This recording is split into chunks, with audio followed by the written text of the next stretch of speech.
Mesdames, Messieurs, bonsoir. L'Égypte est en deuil, la France aussi. L'Égypte a perdu aujourd'hui une quarantaine d'individus, la France une quinzaine, mais également d'autres pays comme l'Irak, la Grande-Bretagne, l'Arabie Saoudite, le Koweït, le Soudan, le Tchad, le Canada également, ainsi que le Portugal. Tous morts probablement. Jusqu'à présent, nous n'avons certes aucune certitude, mais ils sont probablement morts dans cet avion, cet accident ou cet attentat, on ne le sait pas encore, qui a fait que le vol d'Égyptaires de ce matin, qui faisait Paris-Le Caire, s'est abîmé en Méditerranée, au large des côtes crétoises, dans les eaux territoriales ou l'espace économique égyptien. Nous allons vous proposer de temps en temps un numéro de téléphone que je vous donnerai tout de suite. Il s'agit du plus, si vous téléphonez de l'étranger, plus 20 23 56 733 et 55. Il s'agit du numéro de téléphone de la cellule de crise de l'ambassade de France, communiqué par l'ambassade. Je répète, plus 20 23 56 733 et 55 pour avoir beaucoup plus de détails concernant le vol d'Égyptaire MS-804 qui, je vous le rappelle, a disparu jusqu'à présent puisque nous n'avons aucune preuve d'attentat ou d'accident. Nous avons sur place à l'aéroport du Caire, à Héliopolis, notre correspondant Wael Saïd au téléphone qui pourra nous donner plus de détails. Bonsoir Wael. Wael. Wael, bonsoir. Je pense que Wael ne m'entend pas. Wael. Bonsoir Patrick. Bonsoir, je t'entends à peine. Si tu peux hausser un petit peu la voix, parce que oui, je t'entends assez mal. Oui, qu'est-ce qu'on dit à l'aéroport? Certes, le ministre de l'aviation civile, a affirmé aujourd'hui qu'on ne pouvait encore avoir aucune preuve qu'il s'agisse d'un attentat ou d'un accident. Mais que dit-on dans les coulisses aéroportuaires à Héliopolis? En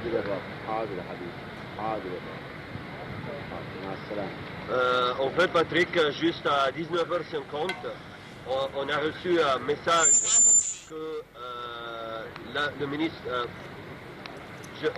le ministère de l'Aviation a reçu un message officiel qu'ils ont trouvé des épaves de l'avion égyptien entre des morceaux de l'avion et des gilets de sauvetage, tout proche de l'île grecque Kaspas. Oui, Patrick? Oui, j'entends assez mal, j'entends très mal ce qui a été dit. Est-ce que, je ne sais pas si tu pourras me répéter cette réponse ou si c'est déjà posé, comme je n'entends absolument pas ce que tu dis. Probablement nos téléspectateurs t'entendent, mais moi ici je n'entends rien. Est-ce que parmi les passagers français, par exemple, il y a 15 passagers français qui étaient à bord de l'avion, y aurait-il des doubles nationaux, des gens qui ont la nationalité française et égyptienne et qui quitteraient la France avec un passeport français et seraient donc considérés comme français pour la France?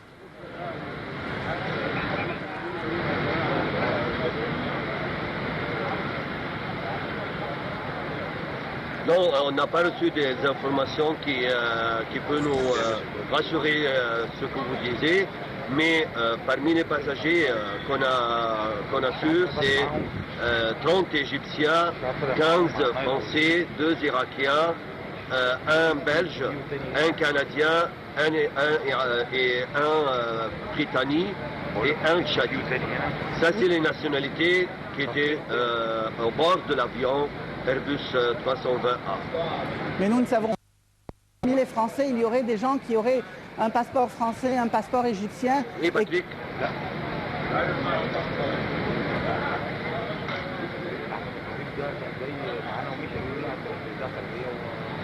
Non, on ne sait pas ça exactement. On ne sait pas ça On n'a pas encore. reçu des informations qui considèrent ce point. D'accord. Bien, sinon, est-ce qu'il y a des familles, des victimes ou des familles, des passagers? On ne peut pas parler de victimes encore. Y a-t-il des familles de passagers qui sont venus à l'aéroport? Oui, Patrick.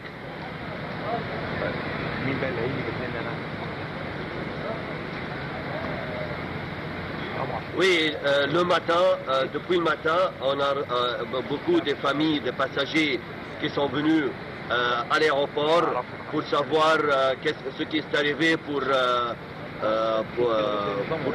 enfants ou pour leurs hommes. Mais actuellement, toute la famille, ou toutes les familles de ces passagers se sont logées dans des hôtels tout proches de l'aéroport pour suivre les nouvelles avec les autorités de l'avion, excuse-moi, de l'aéroport. Ouais, avec toi, je pense que tu as déjà un membre des autorités de l'aéroport d'Héliopolis. Tu peux nous le présenter et commencer à l'interroger. Nous allons poursuivre avec toi cet entretien. Non.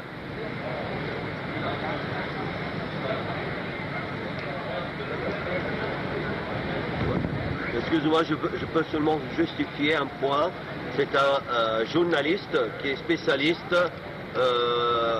aux avions, ou qui a fait des recherches ou des études sur les avions. C'est M. Hani Nahas, spécialiste aux avions. أستاذ نحاس بنرحب بيك على قناة الوي الدولية. السؤال الأولاني هو Question. Le ministre de l'Aviation a déjà déclaré lors d'une conférence de presse que l'avion était disparu. Et maintenant, concernant les dernières nouvelles que nous avons déjà reçues depuis quelques minutes, il y a un message officiel obtenu par le ministère de l'Aviation civile selon lequel on a trouvé les débris de l'avion disparu. Et nous avons trouvé également les débris de l'avion disparu. Donc, on ne peut pas dire maintenant que l'avion est disparu. Quel est votre commentaire à cet égard?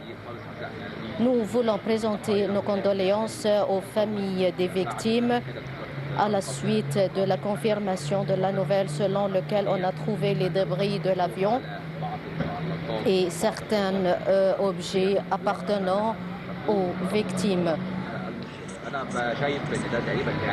Alors, donc, c'est la première déclaration confirmant la chute de l'avion. Et jusqu'à Donc, c'est la première déclaration égyptienne selon laquelle on a trouvé les débris de l'avion. أنا شايف إن النهارده مصر اتعاملت بشكل كان موفق إلى حد ما ولكن كان السؤال يعني قبل حتى ما نطلع إن مر حوالي 15 ساعة على La question qui se posait, il y avait 15 heures qui se sont écoulées depuis la chute de l'avion. Comme vous savez, l'aviation est internationale et l'avion s'est décollé de l'aéroport de Charles de Gaulle et elle a disparu des écrans du radar lors de son entrée dans les espaces égyptiens aériens. Je voudrais vous dire également que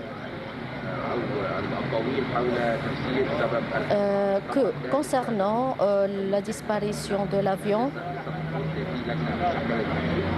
il y avait un comité qui a été créé pour la recherche de cet avion, avait à son bord 56 passagers. De même, la France coopère avec l'Égypte par la compagnie Airbus. De même, la Grèce coopère avec l'Égypte pour la recherche de cet avion qui s'est abîmé dans les eaux. Et il nous reste un peu du temps pour préciser les circonstances de la chute de l'avion. Et on va déclarer qu'est-ce qui s'est passé pendant les dernières minutes avant le crash de l'avion.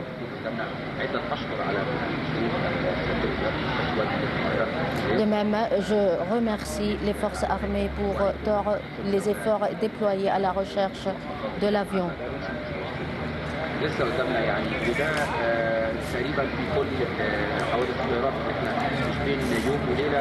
Donc, on ne peut pas préciser d'un jour au lendemain les circonstances de le crash de l'avion.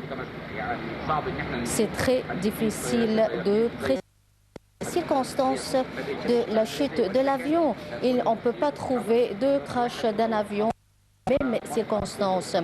Donc, on ne peut pas préciser jusqu'à maintenant que tous les passagers ont trouvé la mort. Et on ne sait pas jusqu'à maintenant est-ce que c'était un acte terroriste qui a eu lieu ou pas. Pour cette raison, on va déployer des efforts louables pour la précision des circonstances de cet événement. De même, la France entreprend des mesures de sécurité à l'aéroport de Charles de Gaulle et va payer des indemnisations aux familles des victimes égyptiennes et les autres victimes et qui seront payées par les compagnies de vol. Donc, nous avons devant une problématique, à savoir la Grèce ne va pas payer des indemnisations. Certains peuvent blâmer la France pour la non-prise des mesures de sécurité nécessaires au sein de l'aéroport de Charles de Gaulle. Et comme vous savez, les pilotes égyptiens sont les plus compétents au niveau international conformément au certificat international. Et le comité d'enquête va poursuivre ses travaux pour préciser les circonstances de la chute de l'avion. Et une autre fois, je présente mes condoléances aux familles des victimes qui étaient à bord de l'avion. On vous remercie infiniment. Oui, Patrick. Oui, ouais, merci beaucoup de cette Patrick. participation.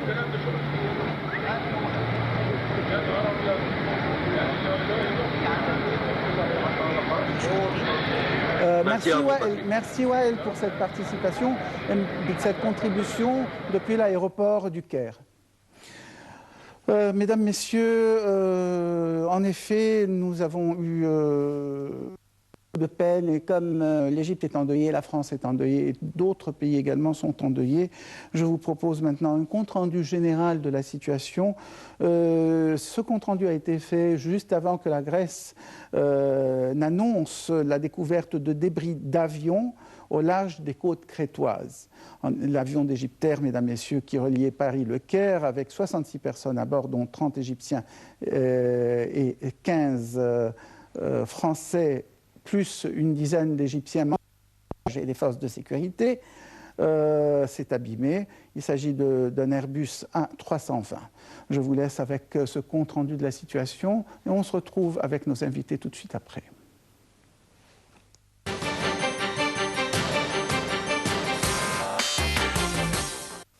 Des opérations de recherche ont été lancées par l'Égypte et la Grèce pour tenter de retrouver l'Airbus A320 disparu au-dessus de la Méditerranée orientale.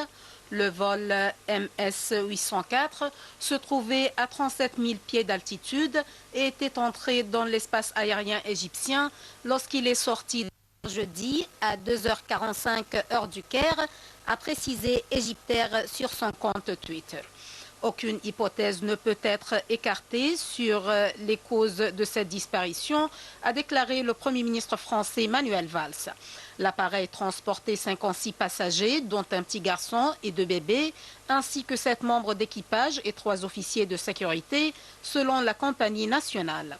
30 Égyptiens, 15 Français, un Britannique, un Canadien, un Belge, un Portugais, un Algérien, un Soudanais, un Tchadien, 2 Irakiens, un Saoudien et un Koweïtien se trouvaient à bord. L'appareil avait décollé de l'aéroport français de Roissy-Charles de Gaulle, près de Paris, à 22h45 et devait atterrir au Caire à 3h05.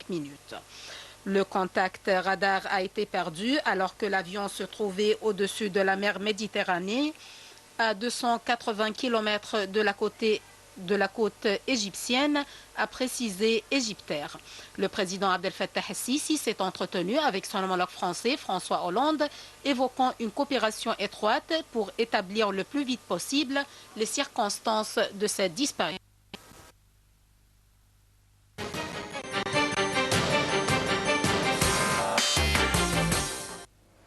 Mesdames, Messieurs, nous avons en ligne à présent M. Mounir Hamza qui nous parlera de la situation. Monsieur Mounir Hamza, est-ce que vous êtes en ligne? Vous m'entendez? Nous attendons, la ligne a été interrompue avec Monsieur Mounir Hamza qui nous fera part de ce qu'il pense de la situation. Monsieur Mounir, êtes-vous toujours en ligne? Monsieur Mounir Hamza, bonsoir. Oui, bonsoir. Bonsoir. Alors, on ne sait pas encore, nous ne savons pas ce qui s'est passé dans la nuit dernière, mais hormis la thèse d'un détournement vers une zone inconnue qui ne l'a pas d'ailleurs signalé, il est désormais probable que l'Airbus vol MS-804 se soit abîmé en mer. S'agit-il, selon vous, d'un accident, d'un tir de missile venant peut-être, par exemple, des Daeshi qui sont à Derna, en Libye, non loin de la zone où s'est abîmé l'appareil, ou alors d'un attentat à l'explosif, soit placé avec un passager, soit alors placé dans l'avion à partir de Paris ou d'ailleurs? Oui, justement, la thèse du missile peut être conforme au fait que l'avion aurait paré, semble-t-il, aurait pu parer un missile, puisqu'il a apparemment une esquive avec un angle de 90 degrés d'un côté, 360 degrés d'un autre. Donc c'est une inclination des plus rudes et des plus je ne sais pas dire, parce que c'est quelque chose qui est vraiment d'une force. Je plains les passagers qui sont assis dans l'avion, qui doivent subir ce genre d'épreuve.